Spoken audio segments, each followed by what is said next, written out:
بسم اللہ الرحمن الرحیم۔ ٹینسز کے لیکچر نمبر 11 میں آج انشاءاللہ ہم فیوچر پرفیکٹ ٹینس پڑھیں گے۔ سب سے پہلے ہم فیوچر پرفیکٹ ٹینس کا ڈیفینیشن پڑھتے ہیں کہ اس میں کون سے سینٹنسز آتے ہیں فیوچر پرفیکٹ ٹینس میں۔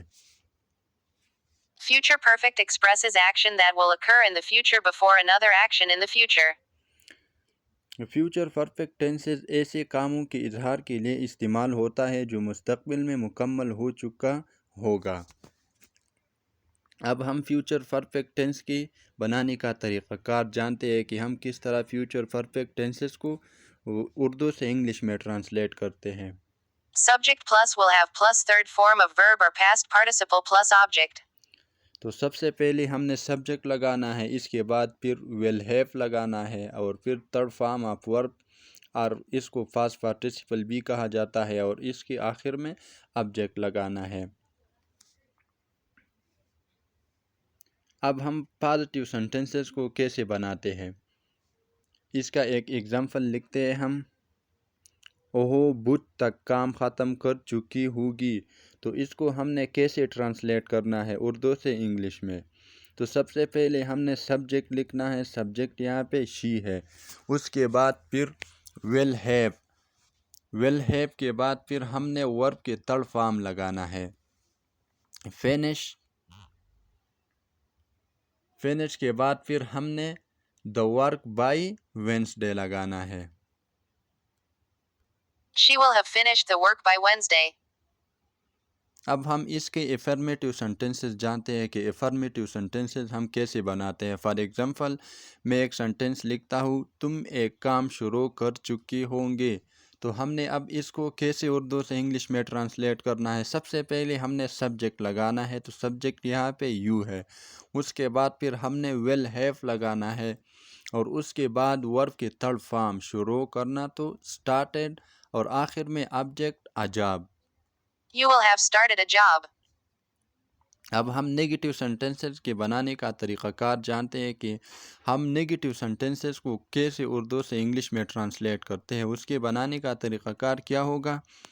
تو سب سے پہلے ہم نے سبجیکٹ لگانا ہے، اس کے بعد will not have, will have کے میڈل میں ہم نے ناٹ لگانا ہے، پھر اس کے بعد وہی پرانا طریقہ کار تھرڈ فارم آف ورب، اور اس کے بعد آبجیکٹ لگانا ہے۔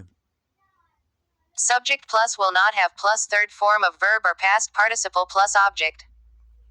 اب ہم اس کا ایک ایگزامپل لکھتے ہیں نیگیٹیو سینٹنسز کا۔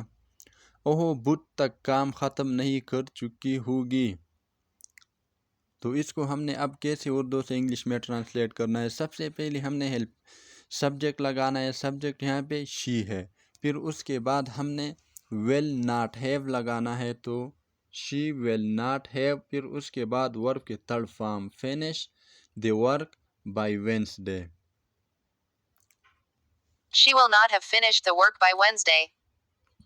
اس طرح ایک اور ایگزامپل لکھتا ہوں میں، تم ایک کام شروع نہیں کر چکے ہوں گے، تو اب اس کو ہم نے کیسے اردو سے انگلش میں ٹرانسلیٹ کرنا ہے۔ سب سے پہلے ہم نے سبجیکٹ یو لگانا ہے، اس کے بعد پھر will not have, you will not have, اور اس کے بعد ورب تھرڈ فارم اسٹارٹیڈ، اور آخر میں آبجیکٹ لگانا ہے۔ You will not have started a job. اب ہم فیوچر پرفیکٹ ٹینس کی انٹراگیٹیو سینٹنسز کے بنانے کا طریقہ کار جانتے ہیں کہ ہم انٹراگیٹیو سینٹنسز کیسے بناتے ہیں فیوچر پرفیکٹ ٹینس کے۔ تو سب سے پہلے ہم نے ول لگانا ہے، اس میں ول کے بعد پھر سبجیکٹ، اس کے بعد ہیو، ہیو کے بعد تھرڈ فارم آف ورب، اور آخر میں آبجیکٹ لگانا ہے۔ Will plus subject plus have plus third form of verb or past participle plus object. اب اس کی دو ایگزامپل لکھتے ہیں ہم۔ اوہ بدھ تک کام ختم کر چکی ہوگی، اور اس کے آخر میں سائن انٹروگیشن ضرور لکھنی ہے۔ تو اس کو اب ہم نے کیسے اردو سے انگلش میں ٹرانسلیٹ کرنا ہے۔ سب سے پہلے ہم نے ہیلپنگ ورب ول لگانا ہے، اس کے بعد سبجیکٹ شی، اور اس کے بعد ہیو، ول شی ہیو، اور اس کے بعد ورب تھرڈ فارم ختم، تو اس کے لیے finish, will she have finished, اور اس کے بعد object will she have finished the work by Wednesday. Will she have finished the work by Wednesday? اسی طرح ایک اور اگزامپل، تم ایک کام شروع کر چکے ہوگے، تو اس کو ہم نے کیسے اردو سے انگلش میں ٹرانسلیٹ کرنا ہے؟ سب سے پہلے ہم نے سبجیکٹ لگانا ہے، سب سے پہلے ہیلپنگ ورب لگانا ہے، ہیلپنگ ورب کیا ہے یہاں پہ؟ ویل۔ اس کے بعد ہم نے سبجیکٹ لگانا ہے یو، ویل یو، اس کے بعد ہیو، اور اس کے بعد پھر ورب تھرڈ فارم سٹارٹیڈ، اور آخر میں object, will you have started a job. Will you have started a job? تو یہ ہے فیوچر پرفیکٹ ٹینس۔ اگر آپ کو اس کا سمجھ آئی ہے تو پلیز میرے چینل کو سبسکرائب کر دیں تاکہ آپ کو میری ہر آنے والی نئی ویڈیو کا نوٹیفیکیشن ملتے رہے۔